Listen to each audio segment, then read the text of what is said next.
د مقاومت جبهې مشر احمد مسعود د طالبانو حکومت د پرځېدو لپاره باید ټرمپ ته په تمه نشو. سلام، وخت مو بخیر.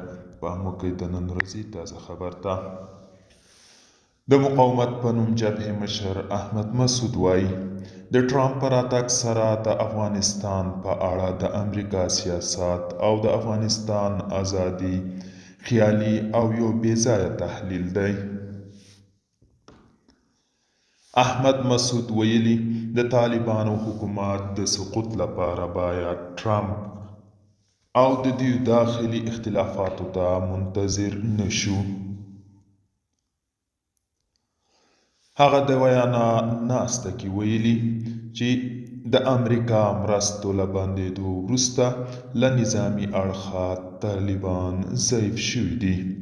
دوستانو، دا و د نن ورځې چمتو کلی خبر. تر بیا هم په الله سپارم. ښې چارې.